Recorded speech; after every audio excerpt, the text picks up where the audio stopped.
Good morning, Suburban Prepper. With winter coming, do you ever get that sense of impending doom? Sometimes you feel like that before going into combat. You're feeling you shit might not get out of it. Because Farmer's Almanac says that winter is going to be cold this year. But it says it for every winter, and every winter is cold, essentially. But I got a feeling this one's going to be especially cold. And as a homeowner, as a suburban prepper, I think it's important we just do a quick review of what's what in your home and everywhere else. So, first thing is the outdoor water faucets. Make sure they're turned off and the outer part of the faucet is turned on so it drips out. Everything drips out. What happens when water freezes? Anybody? It turns to ice. And ice expands, and that's what makes cracks in pipes. And then you don't want that to happen. Now,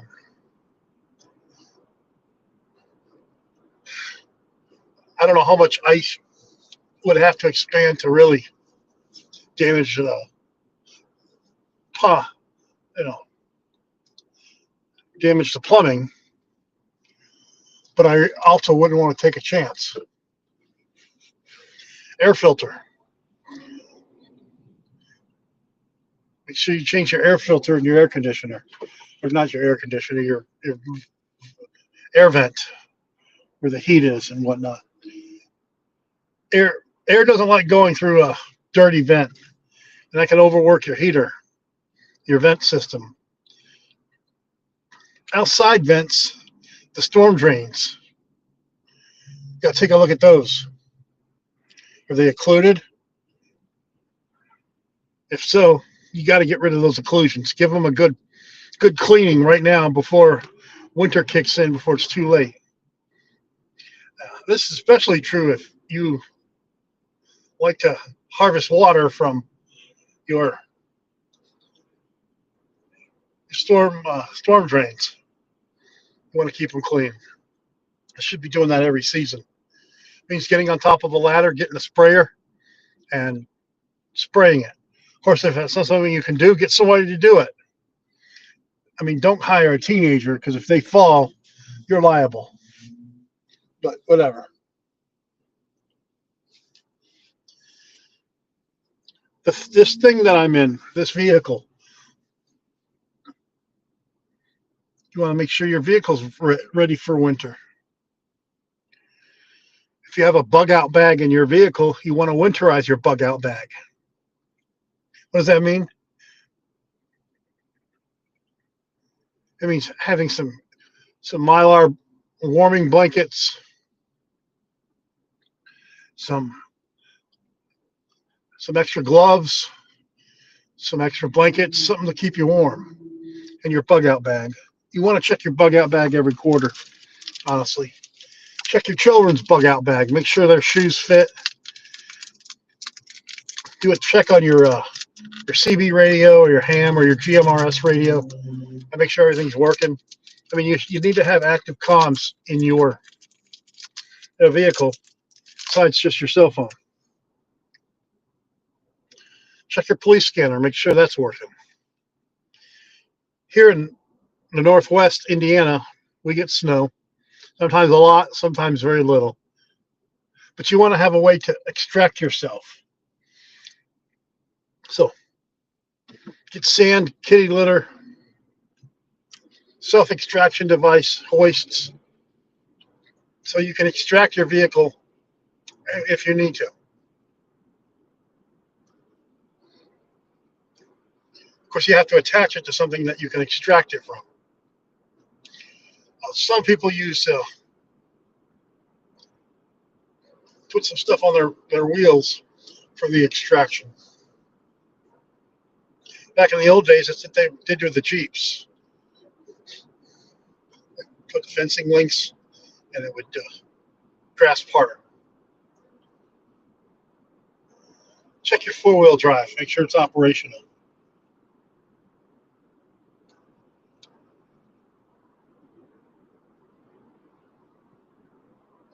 Yourself. Make sure your clothing is fitting. You got gloves, thermal panties, underwear, whatever. And of course, the outside. Prep your survival garden for winter. Well, I'm still growing crops for the next month or two. But after that, store everything that needs to be stored indoors so it doesn't rust or the environment doesn't tackle it too much. Keep everything secured. Like right now, in my survival garden,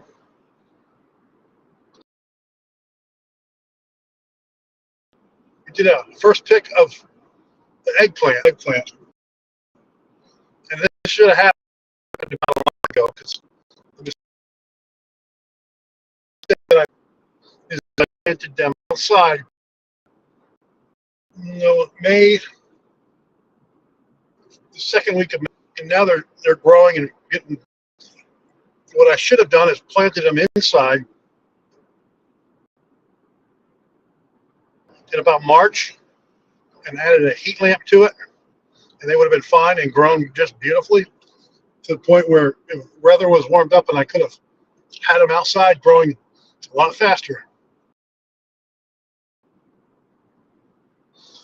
The other crop that we're getting a lot of now is the tomatoes. This year I planted these big boy tomatoes.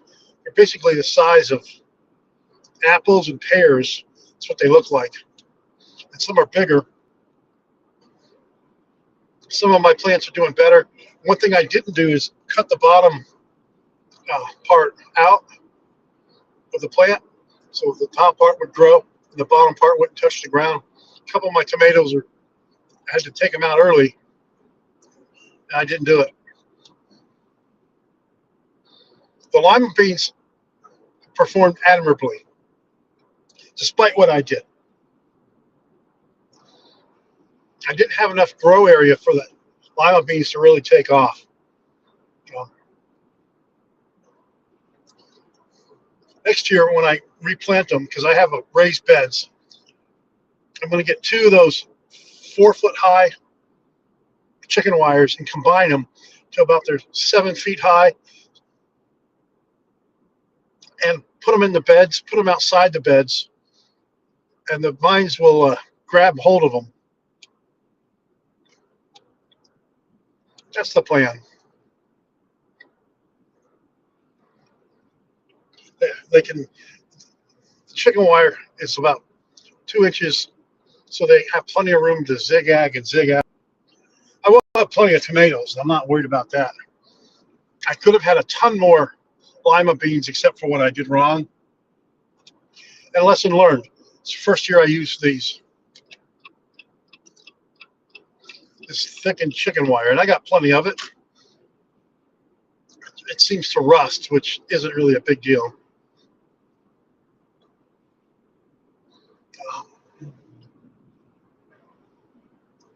Carrots. My carrots are starting to come in. I've harvested about a dozen so far, but I'm waiting for them to get real big before I pluck them. You can pluck them early. The longer a carrot sits, the sweeter it's going to taste. Thing I learned about lima beans and the pinto beans that I planted, let them die on the vine. Or maybe just pluck them. You got to let them grow to be a certain size. I don't know if you need to pull them early and you'll grow more. I'm not quite sure what the mythology is with that, like the tomatoes. If you pull them early and they're still green, you'll grow more. Problem I had this year with my garden is space. I keep telling myself this year I'm not going to overspace everything. Well, I did. Nothing was starving. Well, some of the carrots suffered because they were over covered by the tomato and the lima beans, and I planted two different varieties of lima beans mistakenly. I planted pole variety and I planted bush variety. In case you don't know, bush grows up to be about 1.5 feet, 2 feet tall, and that's it. The pole are the ones that climb, and I guess I planted both. I didn't know that they could come in like that. I didn't pay that much attention. The pinto beans, they grow on a vine, or as we call it, pole, because they're climbers. They like to climb up a pole. My summer squash zucchini, that's done growing. I have one plant that honestly it's done. It's not going to produce anymore.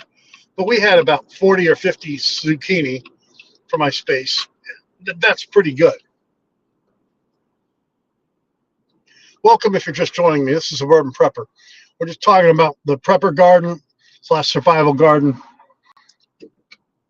and what's in store, preparing for winter.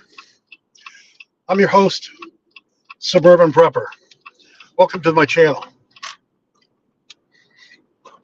The time is 7:30, and I'm going to be running late today. I'm driving to work. It's a Monday. I used to have the benefit of working from home on Monday, but they took that away from me. They took it away from everybody, not just me. But I would get so much work done at home. And now I don't get to work from home. I used to just do telephone visits, obviously, or video visits on Mondays. Now I know I'm going to be slammed with patients because that's what they do. They just slam us with patients. And then they're going to, in between each patient, they're going to cram in telephone visits. And then when the LPN is so slow, bringing back the patient and asking her questions, laughing in the room with the guys, it takes away from my time to do my job to see these patients. Because I got to go through some silly questions too that I have to ask. So this is something I deal with every day. It's nothing new.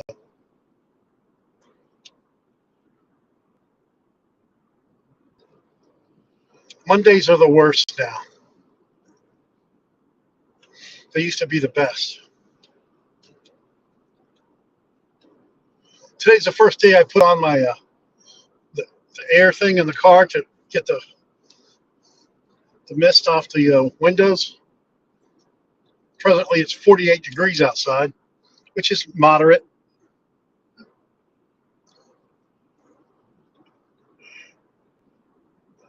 So, in winterizing your home, what else would you do? You would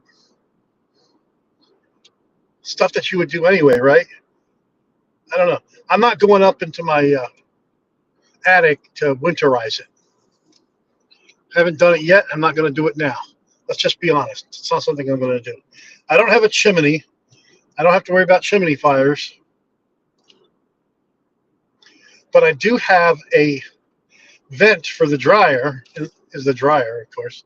And birds love to go in those.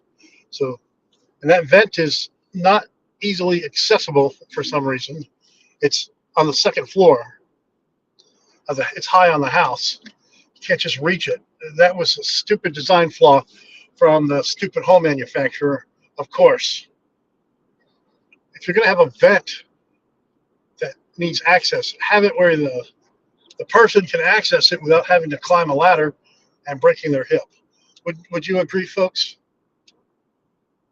Sometimes people make decisions that are not the best decisions in the world. I'm going to tell you, I used to go into work early to get the day started bright and chipper. Well, I go there and I am chipper, okay? but I don't go in early anymore. I don't get paid for it. And hell, I don't even get to take, because of the slowness of the LPNs, I don't even get to take a lunch break. Because by the time my patient gets seen right before my, they'll bring them to me 5 minutes before my lunch break starts. And then I have another patient at 30 minutes after my lunch break, like half an hour later. So I get finished seeing that patient, and there goes my lunch break. I've asked my boss about it, and it's actually fallen on deaf ears. And truth be told, there's nothing, there's no amount of complaining is going to change anything with some of these people. So I'm just complaining a little bit today because I got the Monday morning blues. Boom, boom, boom, boom. Anyway, yeah, yeah, I know. At least I got a job. Count my blessings. On other prepper fronts, I have all the pieces to make my portable solar generator. I went to Harbor Freight and got the boxes that you can stack on a wheel that comes with a wheel, and you can roll it. And that's going to be my solar generator system. And I'm going to put the batteries in one side on the bottom and the solar generator on top. If you want the batteries on the bottom, that's going to be heavier. The inverter, which I call it a solar generator, it's just an inverter, a pure sine wave inverter, 2000 watt system. And I'm going to drill some holes through each system so the wires can follow through. Oh, this guy's in a rush. It's okay. And then, of course, I'm going to have my solar controller where I can have easy access to it. It's still going to be inside one of the boxes, but I want to have access to that so I can take a look. And that'll be on top. And then on top of that, now, because you can detach these, you can take the covers off.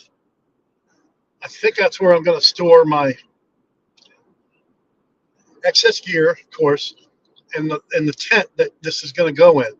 The goal is that this would be an outdoor system set up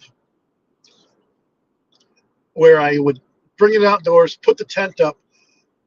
The thing would be built up already. I place the solar panels out, make sure they're tied down properly, and let it run. Other things that I'm considering doing for the system is getting some extra cordage and some lights and some light bulbs for that matter, and some of the extra storage bins. I mean, you have a solar system, right? Solar generator. You want to have lights. That's the biggest thing you can have, right? I'm not going to be using a heating system with this, or it's meant for hitting the fan kind of situation. I'm not going to be operating a washer or a dryer. It's not a 240 system. It's just a 12 volt 110 system. Now, I was looking out. Some of these people don't watch where they're going.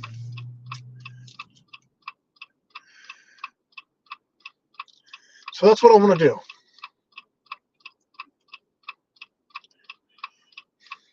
Some failures this year. I still haven't been able to take my 50 cal out.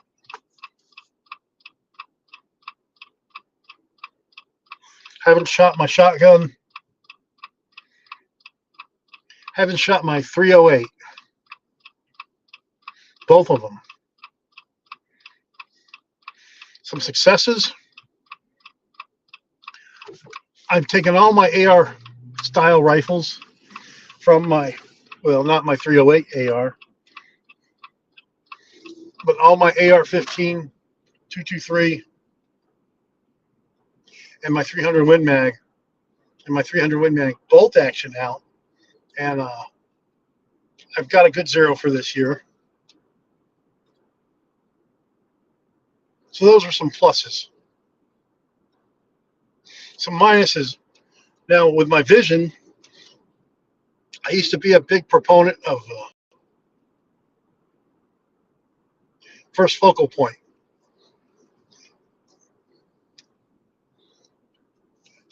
I wanted the reticule to remain the same size.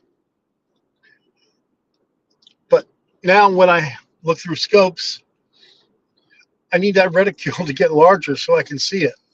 If the reticule's still small, I can't distinguish between the reticule and what I'm aiming at. That make any sense? And the illumination that goes with the reticule doesn't help.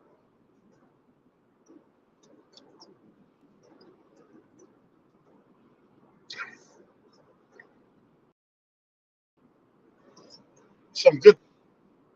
I've really explored my thermal and night vision devices. They're not cheap, so I take good care of them. And so that's that. Oh yeah, YouTube channel watching this. Oh, I mean, I have this on Facebook, FaceTime, and some other places. But our YouTube channel got monetized this year, a couple weeks ago. I met that criteria of, was it 4,000 watch hours in the past year? And it's incrementally increasing in membership or people that subscribe and viewership and total watch hours. So like in the past 28 days, I've had over 5,000 watch hours now, basically, in the past 28 days, versus me trying to get monetized from, which I got monetized back in August of last year to August of this year. Took me a while to get monetized. Of course, I didn't start getting serious with my YouTube channel until this spring and summer. So, and I've tried to work on making my videos better, more entertaining, because the trend is people are watching YouTube videos on television now. So you want to have a high quality video. I'm a subject matter expert whenever I talk about. I try to avoid fear porn, doomsday porn, like Canadian Prepper. But he excels at that. But that's just not my genre. So I don't make those kind of videos. If you watch my videos, a lot of them are medical prepping videos. Just for happenstance, that's what I do for a living. And I was an Army medic. And this stuff just comes to me. But I'm also working on other videos. I'm working on, and I digress. I am working on a doomsday video. I was taking a bath this morning. I woke up at 3, okay? The time now is 7:42. I got to be at work at 8. But I wake up at 3 every morning now because we go to bed at 8:30 because the daughter's got to go to bed early for school. That's life. But I get up at 3 and I'm not going back to bed. That was the way it is. So, of course, I'm taking a nice, long, leisurely bath. I think, and the idea popped into my head. What cities, if shit hit the fan, what cities would be screwed the most? And the couple that came to my mind, and one I had to do a little research on, would be, the first one that came to mind was Las Vegas, Nevada, because they have to get all their water from the Colorado River. Now, I know this is going to probably upset some people from Vegas, shit hit the fan. Where are you going to go? You're going to be out of luck. You're in the middle of the desert. There's nowhere else to go. The other place would be Phoenix, Arizona, middle of the desert, the Sonora Desert. Hot, nowhere to go. Water still gets imported. Okay, next. I said, well, where's a bad place in the Midwest to live? And so I'm doing some research, and there's a town in Illinois, of course, that's natural disaster prone. And you'll watch it in the video as I work on it. And lastly, Miami, Florida. So those are the cities. Miami, because, and not lastly, but Miami, because it's basically sand. And what does sand like to do? Sand likes to drift. But because of human endeavor, we've restructuralized that. Sometimes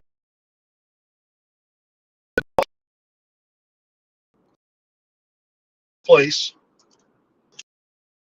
called New Orleans, Louisiana, which is basically, okay, so there's a city that was lower than the sea level of the ocean. Okay, so that's why those levees have to keep operating continuously, because it's always lower. Why you would colonize a place that the level of water is lower than where you can live, I don't know. But through and then you obviously to Katrina in 2005, you've seen what happens when those levees break and a storm hits. I'm not the Army Corps of Engineers, so I don't know what they can do or what they've done structurally, but you can't say it would never happen again. In 2005 happened, Katrina hit, and then devastation. So those are the 5 places. Are there any other places that I think I should have included? Well, it was only a 5-city list, okay? Those are the 5 cities. What cities would have you picked just based on geographical, environmental factors, okay? Not based on crime. I don't want to add Chicago to it. Why? Because Chicago's by Lake Michigan. It's pretty stable. Yeah, the city sucks, but I mean, it's not. That's not the reason why it would shit hit the fan. No. Yeah, it does sound like a Eagles song, doesn't it? With all those cities. I mean, I know. So the next thing I want to talk about is my Amazon storefront, Suburban Prepper Amazon storefront influencer. So I got a storefront channel now. I almost said storefront. So you reach a certain level, if that's something you want to do, then you create a storefront. And mine is geared towards prepping, medical, and popular children's toys or genre. Can't escape that I got a daughter and I know what toys are popular. I can't escape that I'm a medical person and I'm a prepper survivalist. So I stick with what I know. I'm not an automotive specialist. I'm an SHTF kind of specialist / medical / I play with kids' toys, grown up kid toys. So I know it works. Yeah, I know. Well, you got to play. You got to play. So I was just in one of my prepper groups or on Facebook, and I asked a question. Hey guys, I got a page going here. Take a look at it and see what things I'm missing, what you would recommend. I just want someone to take a look at it. Of course, one person responded. People are not very social on Facebook for some reason. If it doesn't, if you're not offering something for them, they don't really care. But one person responded, and his tone was so. I responded positively, like, everything you have on here is so expensive. I would think that you're just trying to make money.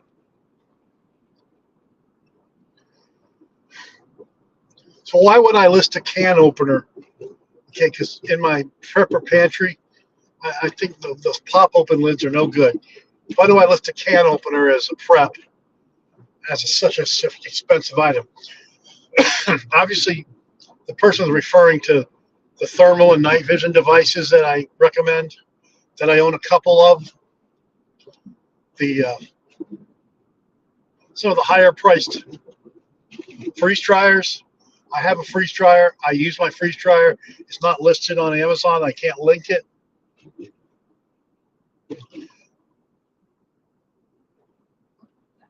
Some of the higher priced air drones, the ones that have thermal, yeah, they're not going to be cheap. And two, I don't list crap on my Amazon page. And I'm not going exorbitant, with the exception of one item. Yeah. On my thermal and night vision list, it's almost a wish list for me, but there's a pair of thermal and analog night vision binocular that you mount on your helmet. It goes for $17,000. It's on my. You can take a look at it. It's on my Suburban Prepper storefront page. If you just Google it, whatever. Usually I have a link in the description, but this is a live stream. And I'm thinking, man, I would love to have a pair like that. But here's the thing. If you're going to have any type of night vision or thermal, make sure you have it attached to 550 cord, tied off to your body. So if you drop it and it's the middle of the night, you don't lose it, because it's not going to do you a lot of good if that thermal or that night vision is somewhere on the ground and you can't even see it because it's so pitch dark. Then you're out of luck. Tie that shit down, folks. Tie that thermal down. You should tie everything down. The exception being your firearm. Maybe tie it down when you're sleeping. But like a compass you need to tie down. Anything like that, tie it down. I mean, you tie down stuff on your load-bearing equipment or vest, right? Basically, it's tied down to it. You wouldn't just want to have your pair of night vision goggles up here, walking, and which makes no sense. You don't need to be walking around during the day wearing your night vision goggles up here. That's stupid. I know some people just do it to pose with pictures to look cool, but put them back and put them away when you don't need it. No, I've never jumped with a pair of night vision goggles on. I don't know that anybody can do that because, well, I'm not a Navy SEAL, so I don't know. I was just a paratrooper. And we didn't jump with our night vision goggles on. Maybe they do now. Maybe they're tied the hell down where they don't go anywhere. The technology to tie everything down or hold everything in place that the military has is what civilians use. It's not any different.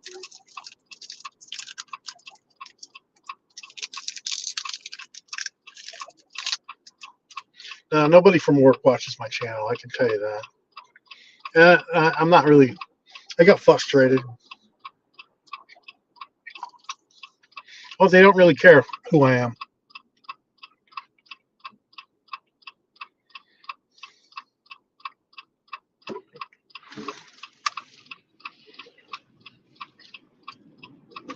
But there's some things I'd rather not say on a live stream. That would come back to hurt me about some things. So I'd rather not make a comment about that.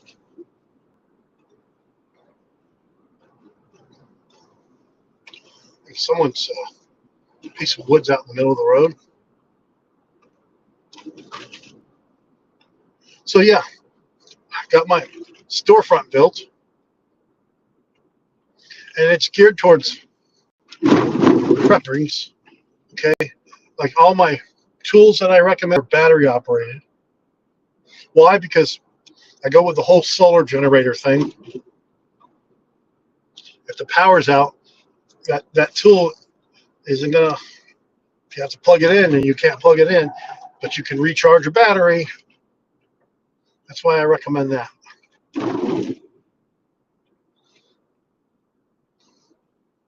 The one section I'm missing is prepping for your body. I mean, that's almost condescending to post that, but I don't think I will. But yeah, that video of the 5 cities, that's going to be my first doom and gloom video, really. Why is there a kid shirtless running around? It's 53 degrees outside. This is Suburban Prepper. The time is 7:55. I'm going to make it to work on time. Not that I'm going to be really late.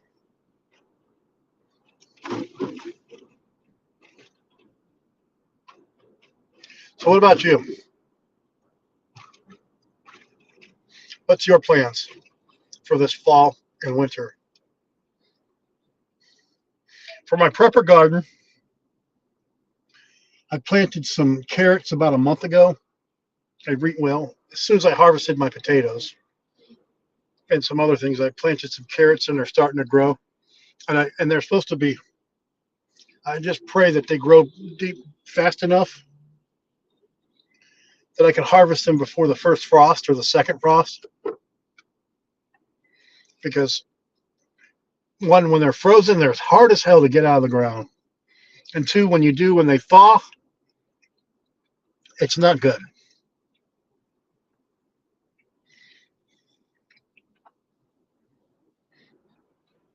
I guess if I did harvest them while they're still frozen, I could send them right to wash them, obviously, and peel them. But I could send them right to the freeze dryer for long-term storage. That's why I have a freeze dryer, folks. And that's why I don't really like to list. If you hadn't noticed on my Prepper Pantry page, right now I just have canned items. I don't have any freeze-dried food you can buy, because I think it's important to freeze-dry your own food so you can make your own. I mean, listen, folks, if you're buying freeze-dried food, eventually the cost of all that freeze-dry, having a small freeze dryer, and God, what's that smell? It smells like burnt sulfuric acid. Anyway, or did I fart? No, it's not me. They're working over there. So this is the light that they like to F me over with. Yep. See, as soon as I turn, it turns yellow. I hate that light. It literally, I think they do it on purpose. The city of Chicago Heights, so they can just get some money from it. About that money. I work in Chicago Heights, Illinois. I'd like to say I'm an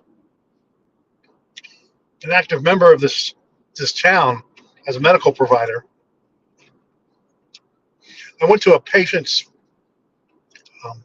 I guess you would call it a wake at his church. And everybody was giving me the bombastic side eye for some reason, except for the family that knew me. Everyone was giving me the side eye because this was a Black Baptist church. And I'm some white guy that shows up. And they have no idea who the hell I was. Apparently, I went and sat down next to the mayor of the city, who I didn't know who he was. He was sitting by himself, and I guess because I didn't know who he was, I just sat down next to him. I guess the mayor's supposed to have his own seat for this memorial wake for my patient. And he looked at me like, who the hell are you? Now, understand that this was during COVID when we were wearing our masks, not by choice. So not a lot of people were talking, except when they were talking. And if you wanted to go into church, you had to wear a mask. The masks were useless, but I digress.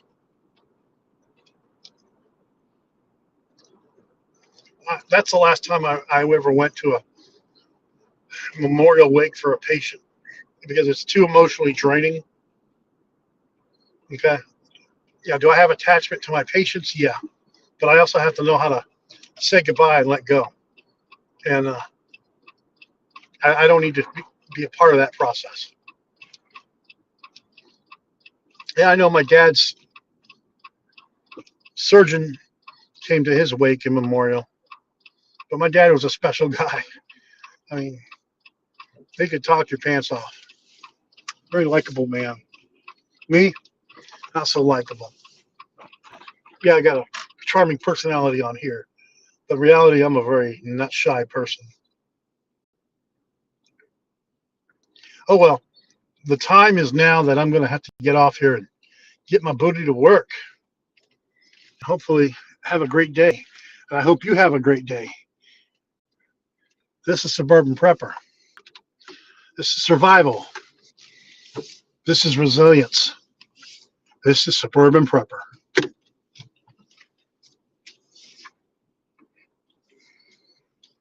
End stream now.